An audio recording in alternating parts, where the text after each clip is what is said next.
سفر معراج دا پائس journey of معراج، اس پورے سفر کے تین مین پورشنز کیے جا سکتے ہیں۔ نمبر ایک، فرش سے فرش یعنی مسجد حرام سے بیت المقدس تک، اور پھر فرش سے عرش یعنی بیت المقدس سے ساتوں آسمان اور سدرۃ المنتہا سے بھی آگے، اور پھر عرش سے لامکان یعنی سدرۃ المنتہا سے کعبہ قوسین، جہاں نبی اکرم صلی اللہ علیہ وسلم نے سر کی آنکھوں سے اپنے رب کا دیدار کیا اور دو کمانوں کے برابر بلکہ اس سے بھی کم فاصلہ رہ گیا، یعنی محبوب کریم صلی اللہ علیہ وسلم ایسی بلندیوں پہ تشریف لے گئے کہ یہ سارے آسمان اور ساری بلندیاں بھی پیچھے رہ گئیں۔ اور اس پورے سفر میں، پوری جرنی میں سواریاں مختلف تھیں، the ways and sources were different and magnificent، یعنی مکے سے بیت المقدس تک براق، بیت المقدس سے آسمان دنیا تک نور کی سیڑھیوں پر، آسمان اول سے ساتویں آسمان تک فرشتوں کے بازوؤں پر، اور ساتویں آسمان سے سدرۃ المنتہا تک حضرت جبریل امین علیہ السلام کے بازو پر، اور سدرۃ المنتہا سے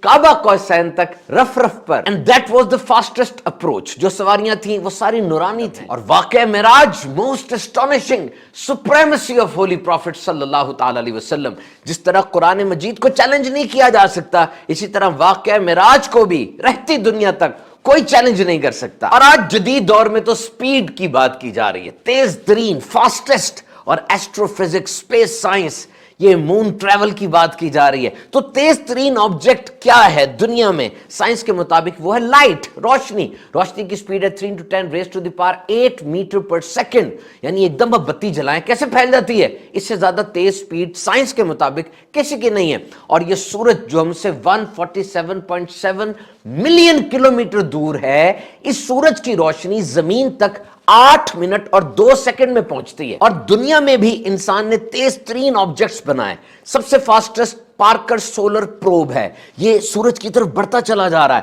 اور سن 2025 تک اس کی سپیڈ 6,90,000 کلومیٹر فی گھنٹہ ہو جائے گی۔ اور دنیا کا تیز ترین جہاز X-15 7,274 کلومیٹر پر آور کی سپیڈ سے اڑتا ہے۔ تیز رفتار ٹرین 460 کلومیٹر فی گھنٹہ کی سپیڈ سے دوڑ رہی ہے، ویری فاسٹ۔ اور پھر یہ جو خلا میں سفر کی باتیں ہو رہی ہیں، مارس مریخ پر 5 جہاز، 5 گاڑیاں اتاری جا چکی ہیں۔ حیران کن جیمز ویب ٹیلیسکوپ، 30 سال میں تیار ہونے والی $10 ارب سے جیمز ویب ٹیلیسکوپ دنیا سے 1.5 ملین کلومیٹر کے اوپر ٹھہری ہوئی ہے اور کائنات میں جھانک رہی ہے۔ کیرینا نیبولا، کیٹ ویل گیلیکسی، اور کہاں کہاں کی اس نے تصویریں اتاری جو کہ کئی ملین لائٹ ایئرز فاصلے پر کہکشائیں اور سیارے موجود ہیں۔ یہ ساری ترقیاں آپ نے سنی، اور اب دیکھیے معراج کی رات میرے آقا صلی اللہ علیہ وسلم کا یہ سفر کہ حضور مسجد حرام سے مسجد اقصی تک آئے، پھر مسجد اقصی سے ساتوں آسمان، اوپر سدرۃ المنتہا، کعبہ قوسین،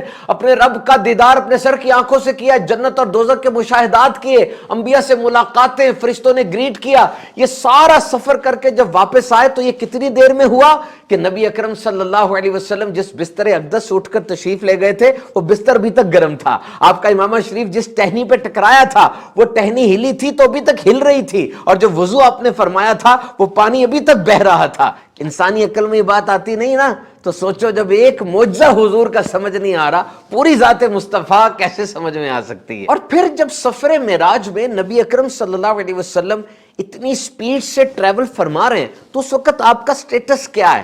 کہ انسانی جسم اتنی سپیڈ سے ٹریول کر رہا ہے تو صاف ظاہر ہے کہ نبی اکرم صلی اللہ علیہ وسلم نے جو کھانا تناول فرمایا، پانی پیا، صحابہ کے ساتھ معاملات کیے، یہ تو بشر ہونے کی دلیل ہے۔ لیکن یہ لامقام پہ جانا، اتنی سپیڈ سے ٹریول کرنا، اپنے سر کی آنکھوں سے رب تعالیٰ کا دیدار کرنا، اور اس لامقام میں جہاں نہ ڈائریکشن ہے، نہ سپیس ہے، نہ میٹر ہے، ٹائم ہے، یہ سب کیا ہے؟ تو ثابت ہوا کہ بشریت ہے تو کمال کی ہے، اور نورانیت ہے تو وہ بھی کمال کی ہے، کہ وہ مقام جہاں نوریوں کے سردار حضرت جبریل امین علیہ السلام رک جاتے ہیں، میرے آقا صلی اللہ علیہ وسلم اس سے بھی آگے بڑھ جاتے ہیں۔